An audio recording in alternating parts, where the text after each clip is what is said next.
හැමෝටම අයිබෝන් අදත් ඔයගොල්ලෝ දැන් තවත් අලුත් වීඩියෝ එකක් එක්ක. ඉතින් මේ වීඩියෝ එක අපි කතා කරන්නේ Apple Icloud එක ගැන. ඉතින් වීඩියෝ එකට යන්න කලින් අනිවාර්යෙන්ම subscribe කරන්න, bell notification එක click කරන්න, මේකෙන්ටත් බා share කරන්න, වීඩියෝ එක දැන් like කරන්න.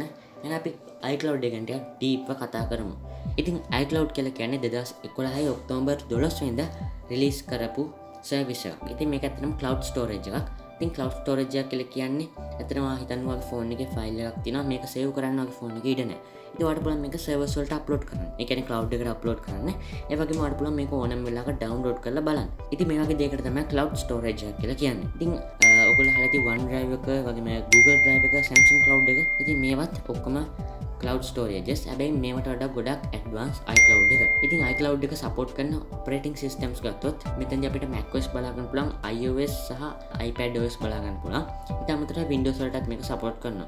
ඉතින් ඔයාලට පුළුවන් Microsoft Store එකට ගිහිල්ලා මේක download කරගන්න. ඉතින් ඔයා Apple device එකක් use කරනවා නම් ඔයාලට පුළුවන් මේක settings වලට ගිහිල්ලා ඔයාගේ Apple ID එක දාලා sign in වෙන්න. ඊට පස්සේ Apple ID එකේ options වලට ගියාට පස්සේ ඔයගොල්ලෝ බලා ගන්න පුළුවන්. කියන්නේ ඔයාගේ account එකට click කරාට පස්සේ ඔයගොල්ලෝ බලා ගන්න පුළුවන් iCloud කියලා option එකක් තියෙනවා. මෙතෙන්ට ගියාට පස්සේ ඔයගොල්ලන්ට iCloud එක use වෙච්ච විදිය, ඒ වගේම apps උත් පෙන්නනවා. iCloud එකට backups එහෙම නැත්නම් files upload කරන apps උත් අපිට එතනදි බලන්න පුළුවන්. ඒ වගේම ඒවා අපිට control කරන්නත් පුළුවන්. ඉතින් ඔයා මේක Windows computer එක කරනවා නම් ඔයාලට පුළුවන් ඒත් Apple ID එක දාලා sign in වෙන්න. ඔයාගේ Apple ID එකක් නැත්නම් ඔයාලට පුළුවන් Apple ID create කියලා Google එකේ search කරලා Apple ID එකක් create කරගන්න. ඊට පස්සේ ඔයගොල්ලන්ට පුළුවන් normal විදියට Windows වලදීත් iCloud පාවිච්චි කරන්න. ඉතින් මේ Apple iCloud එකේ features ගැන කතා කරොත් මේකේ features ගොඩක් තියෙනවා. ඉතින් මේකේ පළවෙනි feature එක තමයි backup and restore කියන්නේ. ඉතින් backup එකක් කියලා කියන්නේ අපි දෙයක් upload කරන එක. ඒ වගේම restore කියන්නේ download කරන එක. හිතන්න ඔයාගේ phone එක reset කරනවා. ඉතින් මෙතෙන්දී ඔයා reset කරන්න කලින් phone එකේ තියෙන data ඔක්කොම backup කරනවා. ඊට පස්සේ reset ලැබුණාට පස්සේ ආපහු restore කරගන්නවා. ඉතින් මේ වගේ දෙයක තමයි backup and restore කියන්නේ. ඒ වගේම තමයි තව feature එකක් තියෙනවා back to my Mac කියලා. ඒ වගේම තව features ගැන කතා කරොත් අපිට මෙතනදී email save කරගන්න පුළුවන්. ඒ වගේම find my friends කියලා feature එකක් තියෙනවා. ඒ වගේම find my iPhone කියලා feature එකක් තියෙනවා. ඉතින් මෙතෙන්දී වෙන්නේ ඔයාගේ phone එක map එකේ පෙන්වන එක.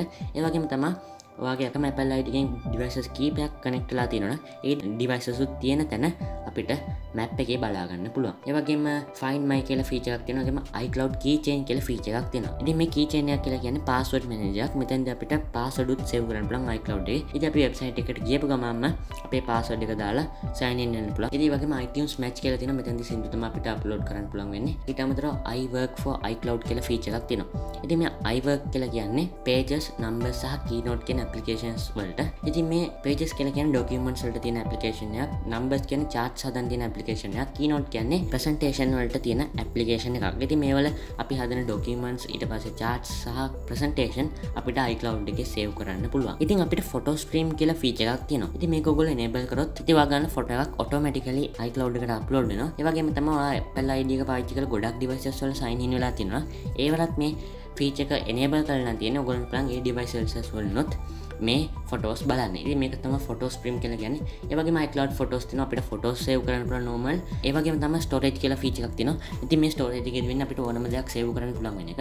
ඉතින් iCloud එක අපිට 5GB free හම්බ වෙනවා. ඉතින් ඔයාලට මේකට iCloud account එකක් ඕනේ. ඉතින් Apple ID එක දාලා sign in වුණාට පස්සේ ඔයගොල්ලන්ට 5GB free හම්බ වෙනවා. ඊට අමතරව අපිට මෙතෙන්දී 50GB, ඒ වගේම 200GB සහ 2TB විදිහට තමයි බලා ගන්න පුළුවන් වෙන්නේ. ඉතින් මේවල price plans ගැන මම අන්තිමට වීඩියෝ එකේ කියන්න. ඒ වගේම iCloud Drive කියලා feature එකක් තියෙනවා. ඒ වගේම messages on iCloud කියලා feature එකක් තියෙනවා. ඉතින් අපිට messages උත් මේකේ save කරන්න පුළුවන්. ඉතින් මේකේ privacy ගැන කතා කරොත් ඇත්තටම ගොඩක් හොඳයි. ඔයගොල්ලන්ට බය නැතුව ඕන දෙයක් save කරගන්න පුළුවන්. ඉතින් මම ඔයගොල්ලන්ට කලින් කිව්වා මම මේකේ price plans ගැන කියනවා කියලා අන්තිමට. ඉතින් price plans ටික ගත්තොත් මේකේ 5GB අපිට free හම්බ වෙනවා. ඒ වගේම 50GB storage එකක් ගන්න ඕන නම් අපිට මාසෙට $0.99ක් ගෙවන්න ඕනේ. ඒ වගේම 200GB storage එකක් ගන්න නම් අපිට මාසෙට $2.99ක් ගෙවන්න ඕනේ. ඒ වගේම 2TB storage එකක් ගන්න නම් අපිට මාසෙට $9.99ක් ගෙවන්න ඕනේ. මේ විදිහට තමයි අපිට iCloud එකේ price plans ටික බලා ගන්න පුළුවන් වෙන්නේ. ඉතින් අද වීඩියෝ ගැන මොකක්ද ඔයගොල්ලෝ හිතන්නේ? ඉතින් අනිවාර්යෙන් පල්ලෙහෙන් කමෙන්ට් කරන්න, මේකට බන් share කරන්න, වීඩියෝ එක දැන් like කරන්න, subscribe කරලා නැත්නම් channel එක subscribe කරලා එකතු වෙන්න. එහෙනම් අපි ඊළඟ වීඩියෝ එකකට හම්බෙමු.